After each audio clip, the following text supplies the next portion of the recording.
क्या आपने कभी सोचा है कि रंगों का यह त्योहार सिर्फ होली तक सीमित नहीं है। होली के ठीक 5 दिन बाद एक और महापर्व आता है जिसे रंग पंचमी कहते हैं। लेकिन आखिर रंग पंचमी क्या है और इसे क्यों हर साल धूमधाम से मनाया जाता है? और सबसे महत्वपूर्ण सवाल यह है कि आखिर रंग पंचमी सिर्फ 5 दिन बाद ही क्यों आती है? 4 दिन बाद क्यों नहीं या 7 दिन बाद क्यों नहीं? क्या यह सिर्फ एक संयोग है या इसके पीछे कोई अनदेखा आध्यात्मिक और वैज्ञानिक रहस्य छिपा है? कहीं ऐसा तो नहीं कि इन 5 दिनों में कोई अदृश्य शक्ति कार्य कर रही होती है? क्या शास्त्रों में इसका कोई उल्लेख मिलता है? क्या गरुड़ पुराण, महाभारत या अन्य ग्रंथों में इसका रहस्य छिपा है? तो ले आज इस कथा को विस्तार से जानते हैं और समझते हैं कि रंग पंचमी क्यों मनाई जाती है। एक पौराणिक कथा के अनुसार जब धरती पर सत्य युग का अंतिम चरण चल रहा था, यह वह समय था जब मनुष्यों में पुण्य और पाप के बीच संतुलन बना हुआ था, लेकिन असुरों का प्रभाव धीरे धीरे बढ़ने लगा था।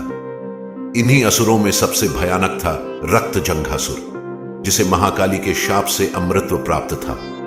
वह एक ऐसा राक्षस था जो न केवल देवताओं से घृणा करता था, बल्कि यज्ञ, तपस्या और सभी शुभ कर्मों को नष्ट करने में लगा हुआ था। लेकिन आखिर रक्तजंघासुर कौन था? रक्तजंघासुर का जन्म रक्तबीज नामक राक्षस के वंश में हुआ था। रक्तबीज वह असुर था जिसे महादेव के वरदान से यह शक्ति प्राप्त थी कि उसके रक्त की हर एक बूंद से एक नया रक्तबीज जन्म ले सकता था। जब देवी दुर्गा ने उसे मारने के लिए आक्रमण किया तो उसकी रक्त की बूंदों से हजारों असुर उत्पन्न हो गए थे। आखिरकार मां काली ने रक्तबीज का संहार किया, लेकिन उसके वंश का एक और असुर बच गया, रक्तजंघासुर। रक्तजंघासुर ने वर्षों तक कठोर तपस्या की और महाकालिका को प्रसन्न कर लिया। माता ने उससे कहा, हे दैत्य, तुमने मुझे प्रसन्न किया है, वर मांगो। रक्तजंघासुर ने कहा, हे मां, मैं अमर होना चाहता हूं। मुझे ऐसा वरदान दे कि ना कोई अस्त्र, ना कोई शस्त्र, ना अग्नि, ना जल और ना ही वायु मुझे मार सके। मां काली मुस्कुराई और बोली, तथास्तु, लेकिन याद रखना, तुम्हारा अंत पंचतत्वों के द्वारा होगा। रक्तजंघासुर ने इसे अनदेखा कर दिया और अपने अमृतत्व का अभिमान करने लगा।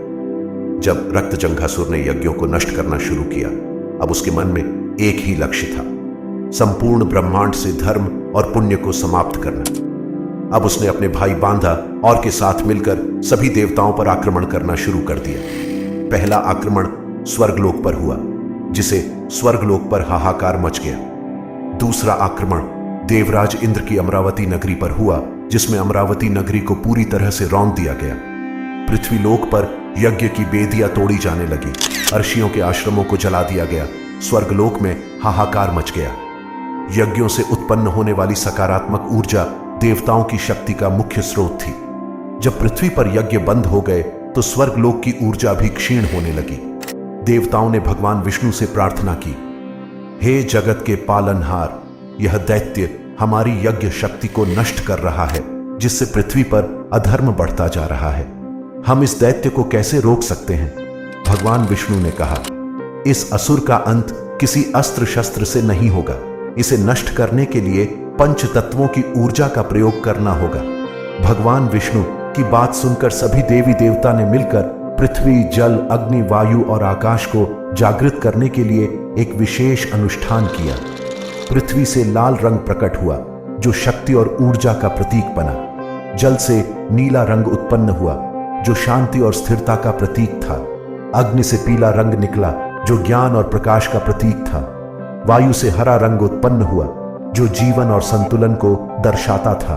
आकाश से गुलाबी रंग प्रकट हुआ, जो प्रेम और आनंद का प्रतीक बना। इन रंगों में अद्भुत शक्ति थी। जब रक्तजंघासुर ने देवताओं का उपहास किया और उनके ऊपर आक्रमण करने के लिए आया, तो भगवान विष्णु ने पंच तत्वों के रंगों को मंत्रों से जागृत किया और उन्हें आकाश में बिखेर दिया।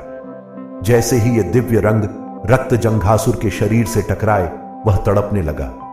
अग्नि तत्व के पीले रंग ने उसकी आत्मा को जलाना शुरू कर दिया। जल तत्व के नीले रंग ने उसकी नकारात्मक ऊर्जा को धोना शुरू किया। पृथ्वी तत्व के लाल रंग ने उसकी शक्ति को नष्ट कर दिया।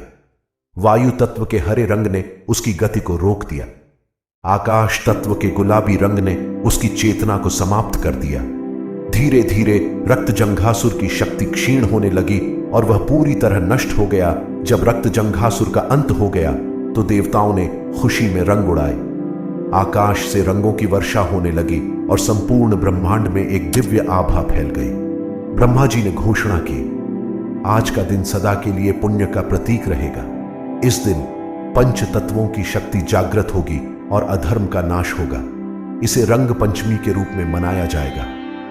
यह पंच तत्वों को संतुलित करने का पर्व है। यह नकारात्मकता को दूर कर सकारात्मक ऊर्जा का संचार करता है। यह हमें सिखाता है कि असुरता को खत्म करने के लिए आत्मशुद्धि जरूरी है। क्या आपने पहले कभी रंग पंचमी का ऐसा आध्यात्मिक रहस्य सुना था? क्या आपको लगता है कि हम केवल रंगों के खेल में इसकी असली महत्ता भूल चुके हैं? अब तक आपने जाना कि रंग पंचमी केवल रंगों का त्योहार नहीं बल्कि धर्म और अधर्म के महायुद्ध की स्मृति है। लेकिन सबसे बड़ा प्रश्न यह है, होली के ठीक 5 दिन बाद ही रंग पंचमी क्यों आती है? पहले या बाद में क्यों नहीं? इसका उत्तर हमें वैदिक शास्त्रों और ज्योतिषीय गणनाओं में मिलता है। इसके कई कारण हैं। पहला कारण, पंचमी तिथि का विशेष महत्व। हिंदू धर्म में पंचमी तिथि को अत्यंत शुभ माना जाता है। यह तिथि सतोगुण, शुद्धता और सौभाग्य की प्रतीक होती है। पुराणों के अनुसार जब भी कोई महायुद्ध या विनाशकारी घटना होती थी, उसके बाद सृष्टि को शुद्ध करने के लिए 5 दिनों तक विशेष अनुष्ठान किए जाते थे। होली के दिन जब होली का दहन होता है तो यह असुर शक्ति के अंत का प्रतीक है। लेकिन शुद्धिकरण की प्रक्रिया 5 दिनों तक चलती है ताकि नकारात्मक शक्तियां पूरी तरह समाप्त हो जाए। और जब यह प्रक्रिया पूर्ण हो जाती है तब पंचमी तिथि पर रंगों के साथ सृष्टि का पुनर्जन्म होता है। दूसरा कारण, पंच महाभूतों की शुद्धि। हिंदू धर्म में सृष्टि 5 महाभूतों पृथ्वी, जल, अग्नि, वायु और आकाश से बनी है। अगर इनमें असंतुलन आ जाए तो पूरी दुनिया अस्त व्यस्त हो सकती है। जब कोई बड़ा युद्ध होता है, जब कोई महाविनाश होता है, तो केवल उसका भौतिक प्रभाव ही नहीं होता बल्कि सूक्ष्म स्तर पर भी उसकी छाया बनी रहती है।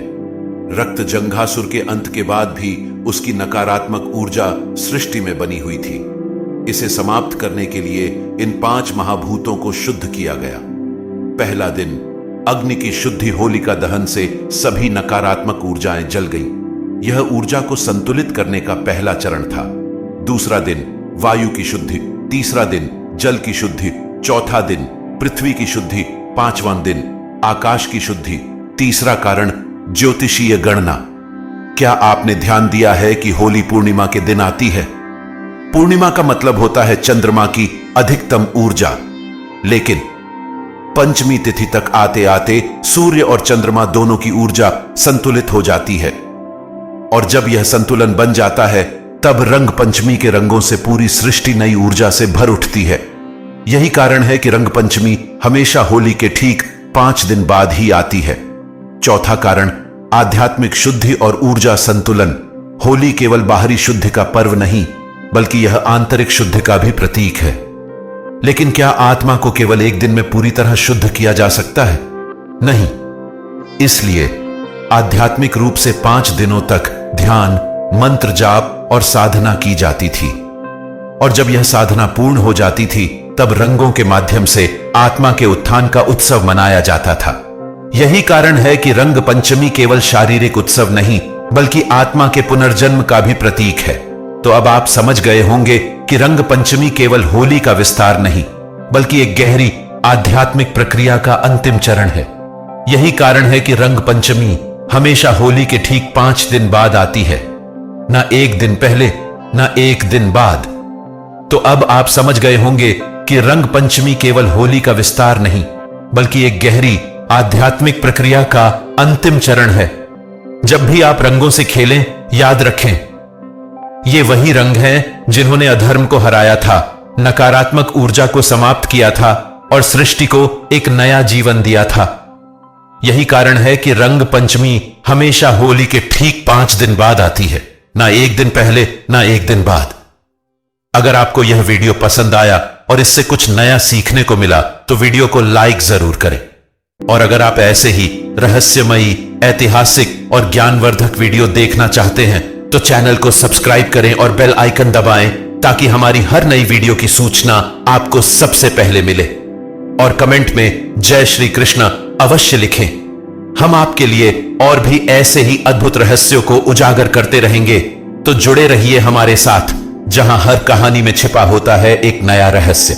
मिलते हैं अगली वीडियो में, तब तक के लिए जय श्री कृष्ण।